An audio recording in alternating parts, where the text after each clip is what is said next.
cool.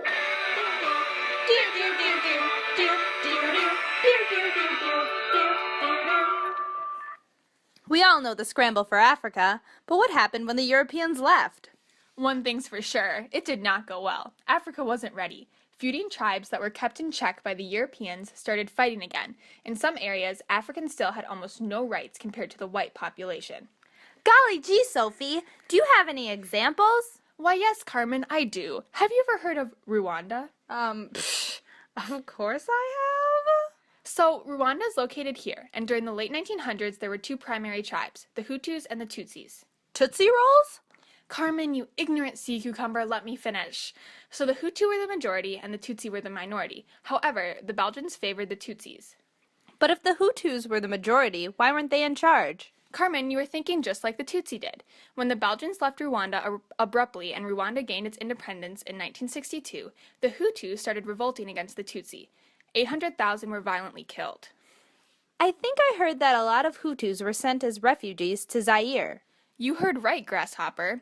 2 million fled to Zaire, where even more perished from disease. This was a devastating genocide and is now a horrible part of Rwanda's history.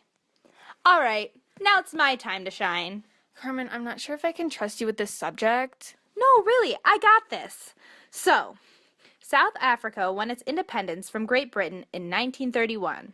But I thought things didn't get better. You are correct, my young gorilla. Things did not get better at all. The government put in a system of apartheid. Apartheid is a policy or system of segregation or discrimination on grounds of race.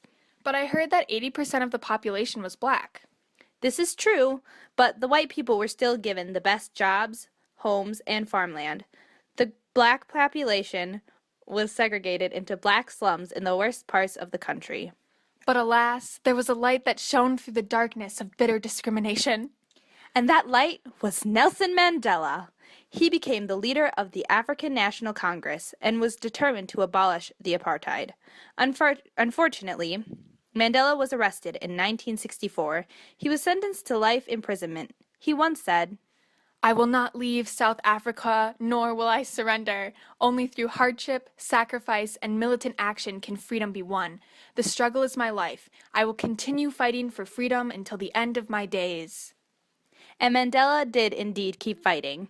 After decades of hardship and resistance from the black majority, Mandela was released in 1990. In 1994, apartheid was abolished, and Mandela was the first president elected in free South Africa. Thanks, Thought Bubble!